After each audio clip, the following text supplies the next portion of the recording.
Today, I'm visiting Worlds of Fun. Let's start our day at Worlds of Fun with the brand new Zambezi Zinger. Opening in 2023, Zambezi Zinger is the newest roller coaster at Worlds of Fun. It's designed to be a tame coaster that the entire family can enjoy, but parts of it look kinda wild, like those rapid-fire turns at the end. But that's enough about the coaster. Let's go actually ride it. Zambezi Zinger starts with a bizarre spiral lift hill. Then you go down the first drop. And that's followed by a couple turns.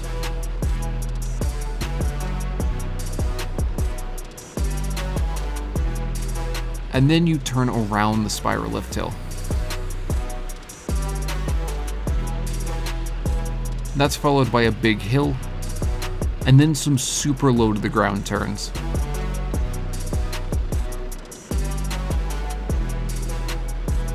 Then you rise into a little airtime hill, and then the ride ends with some back-to-back turns.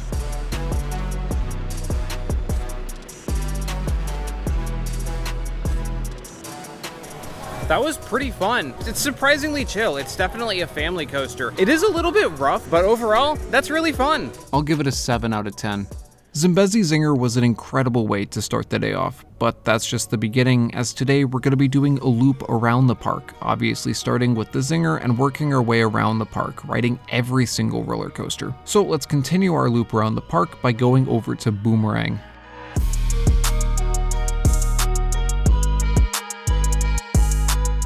That takes us over to Boomerang. I've been on a ton of coasters like this before. They're not normally very good, so I got pretty low expectations for this thing. Boomerang is one of the most common types of roller coasters in the world, with 55 coasters featuring this exact same layout. Now, unfortunately, that popularity doesn't usually translate to these being fun rides, as from my experience, Boomerangs are some of the roughest coasters you'll ever experience. But is this one actually that bad? Let's go find out. The coaster starts with an alright drop.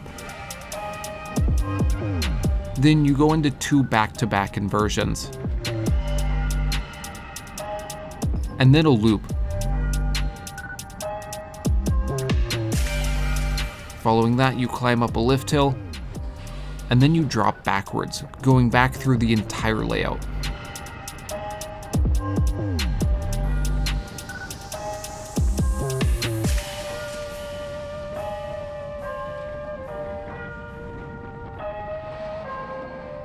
That was actually surprisingly good. Like, I don't know what kind of voodoo dark magic they worked on this thing to get it to run smoothly, but that was probably the smoothest Boomerang I've ever ridden. I'll give it a 6.5 out of 10. So now that Boomerang's done, let's walk over to the Egypt theme section of the park for Mamba.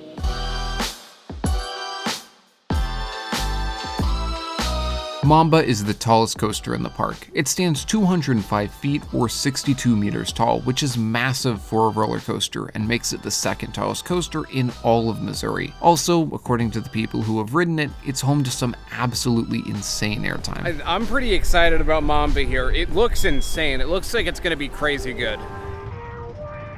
The coaster starts with an excellent first drop.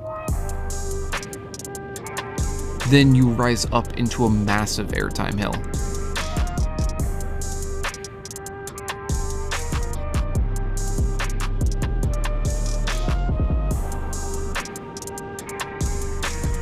Next, you enter a massive turn.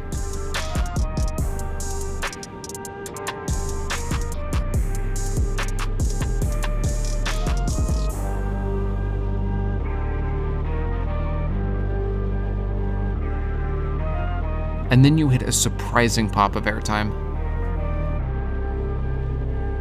Then you rise up into the brakes.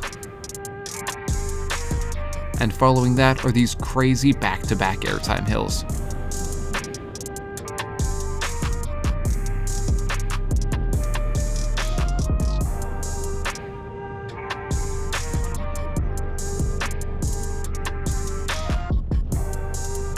And finally, you take a turn over the walkway.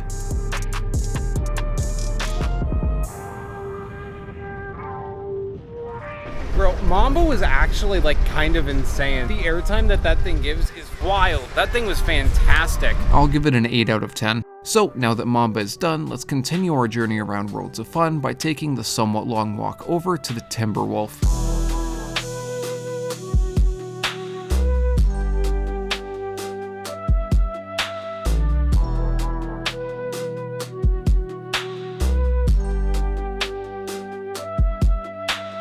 Timberwolf is the oldest coaster in the park. It opened back in 1989 and was built by the Din Corporation, a roller coaster manufacturer infamous for creating boring coasters that become painfully rough. And just like most Din coasters over the years, Timberwolf has picked up a reputation for being pretty rough and an overall not great ride. So here we are, Timberwolf. I really want to be excited about this one, but I don't know. Part of me is like, oh, it might be good, and the other part of me is like, yeah, it's not gonna be good. Hopefully I'm wrong. Hopefully it blows my expectations out of the water, knocks my socks up. That's not gonna happen, is it? Well, let's go find out. The coaster starts with a small turn, and then you go down the ride's mediocre first drop. And that's followed by the first of the ride's big boring turns. And then you go down a little drop, and then rise into a turn.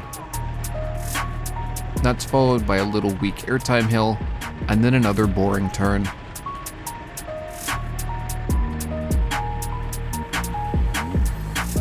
Then you go into a surprisingly powerful airtime hill, and that's followed by a couple more boring turns.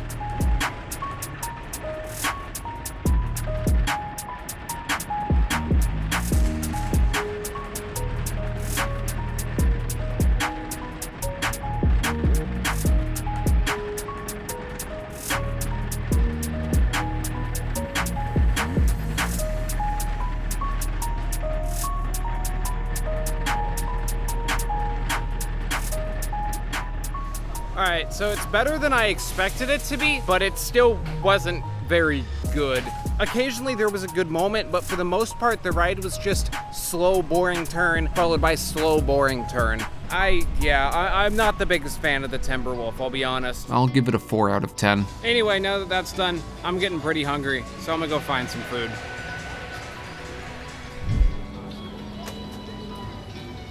Oh, hey, look at that. I found food.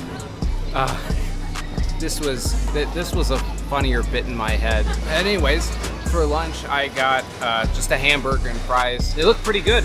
I'm really stinking hungry, so I'm gonna start eating it. So I started with the fries, which were pretty good, but they had way too much seasoning on them. Like, this is a genuinely comical amount of seasoning, and while it does complement the fries pretty well, it's just way too much. I'd give them a 6.5 out of 10. After the fries, I ate the burger. It had some kind of seasoning on it which perfectly complemented it and turned your average theme park burger into one of the best theme park burgers I've ever had. I'll give it an 8 out of 10. So food is done, now it's time to get back to riding roller coasters. I'm gonna start back off with the Patriot. So Patriot is a weird inverted coaster. If you're unfamiliar, an inverted coaster is just a coaster where riders ride under the track. These coasters are typically pretty formulaic, and while Patriot definitely has some standard inverted coaster elements, it also has a bunch of unusual ones, like this airtime hill thingy over the station. Like, that's weird. You don't see that on inverts. These wackier elements make this coaster really interesting to me, because I absolutely love coasters that are a little bit weird and a little bit wacky. By the way, if you've been enjoying the video so far, consider hitting the subscribe button. This is a brand new channel, and I've got a ton more videos just like this coming out soon. Anyways, the coaster starts with a decent twisted drop. That's followed by a powerful loop. Then you go into a floaty roll. And after that, you enter another decent inversion. That's followed by a funky turn. And then that weird airtime hill, which doesn't give any airtime. Following that is a snappy corkscrew. And finally one last airtime hill thing.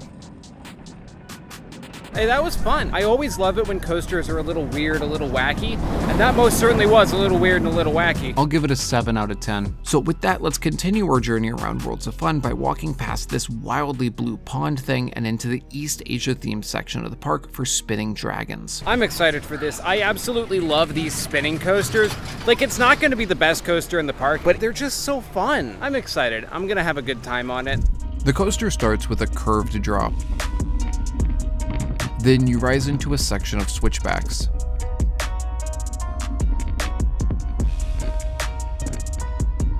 After that, you enter a disorienting helix,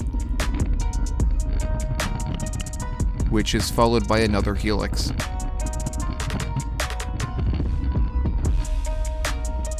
And then a section of airtime hills.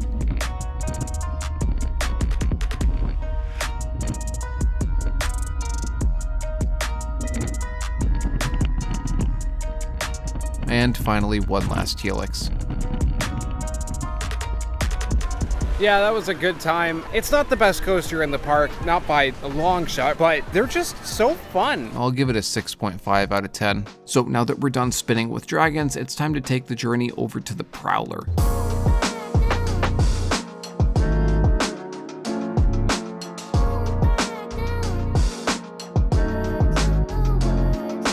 Prowler is a wooden coaster that's considered among the best wooden roller coasters in the entire world. Part of the reason it has this reputation is how it's completely hidden off in the woods, which means you don't know what to expect until you're actually riding the ride. It's also supposed to have a really good layout.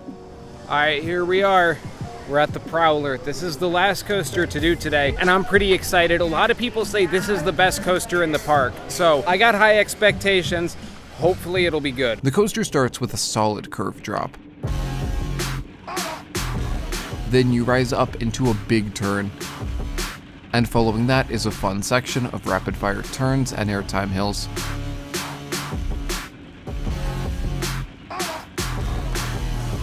Then you enter a big turnaround.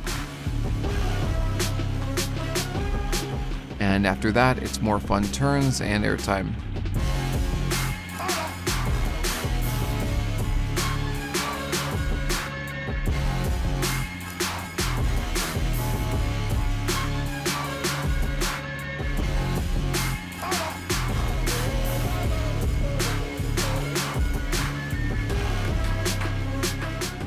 That was actually really good. I had no idea what was coming because it's all so hidden behind the trees, but like, that was fantastic. I'll give it an 8.5 out of 10. But with that being said, that is the last coaster to ride here, so that's going to be the end of this video. By the way, if you enjoyed this video, you'll probably also enjoy my video from SeaWorld Orlando, which is right there.